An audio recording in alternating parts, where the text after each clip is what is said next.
Award-winning New York best-selling author Tosca Lee joins us via Skype. Hi, Tosca. How are you?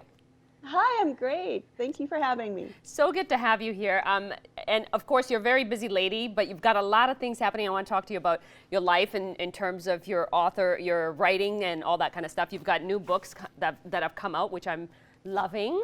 These are phenomenal. I started it and I couldn't put it down. I love Winter's stories, and I just love, the whole thing about the cult movement and all that kind of stuff that's in the book. Tell us a little bit about what inspired that. Well, scarily enough, it was inspired by real headlines. I had just read a news story about a reindeer carcass in the Siberian area that had thawed, and when it did, it happened to be filled full of anthrax, and it infected an entire village. Hundreds of people got sick. A young boy died. And I remember reading that and thinking, this is terrifying. And then when I got to the end of the article, some other headlines came up about things that are coming out of the permafrost. And even most recently, just yesterday, I saw an article about viruses that, unknown viruses that have been discovered in glaciers and things like that. And so it was inspired by stories like that. And also, I've always wanted to write the story of a young woman leaving a cult. So this was a mashup of those two ideas. And so many things in that book, obviously. I love the fact that you dissect the cult world, because you also wrote a lot of stuff on the biblical aspects and historical stuff that you really research and do. And was that some part, like, did you intertwine that into this? Do you think about that when you were writing? Yeah, for sure. I mean, the cult stuff is just something I've always been fascinated, and I've always found cults fascinating. And this was a kind of an opportunity for me to research and learn more about them. And so I loved that part of it. And I loved writing the story of this intrepid young woman who leaves and has to start over in this outside world that is, facing this pandemic that comes out of the permafrost. So. Awesome. You have two books, obviously, one back to back, and they're optioned for TV series, aren't they? Tell us a little bit about that and how you got that.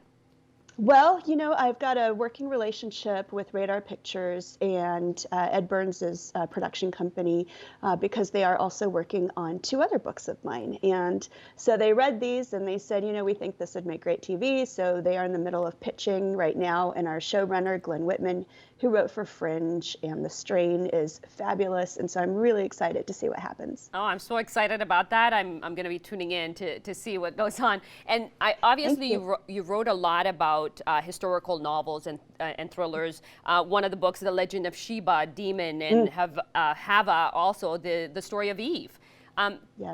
What made you write about that? And I know you started out with that stuff before you were an author for I think not a science fiction, but a computer company, right? I did, yeah. Yeah. Well, I've always been interested in history. I've always been interested in these biblical characters and these biblical stories. And so to write the story of Eve was really interesting to me, to speculate what could have been. The Legend of Sheba, look, I just wanted to write the story of a powerful woman who set an example 3,000 years ago. So I so enjoyed writing that story and researching the area, the geography, the culture, and all the myths and legends about her. It's interesting. You worked with Ted Dekker on Morbid, Mortal, and Forbidden as well, too. And you guys collaborated a lot in writing, right? Yes, we did 3 books together. We did a trilogy called The Books of Mortals, and that is a dystopian post-apocalyptic series that takes place 500 years in the future. Wow, I love it. Let's talk a little bit about you. Obviously, you started out, the first book that you wrote, which you didn't publish just yet, your father had said, take off the summer and paid you so that you can stay home to do it. Tell us about that. Yeah. Well, I was supposed to be working at a bank that summer, and I was terrible at being a bank teller, and maybe my dad knew that, and I had said to him, I think I'd really like to write a novel, and my dad said, okay, look, I'll make you a deal. I'll pay you what you would have made working at the bank if you spend the summer writing your first novel, do it full time, treat it like a job. So it was kind of a no-brainer. So I did it. It was really hard. That novel is very bad, and it's still in my basement. So we'll never see it out again? From your basement? No. No. That's awesome. You've done so many. I know we're running out of time, and I wanted to talk more about you and being a ballerina and all that kind of stuff as well, too. I mean, you have a lot of great stories about your life, and such an inspiring person you are, and you implement that in your books a lot too. Tell us a little bit about that part of you.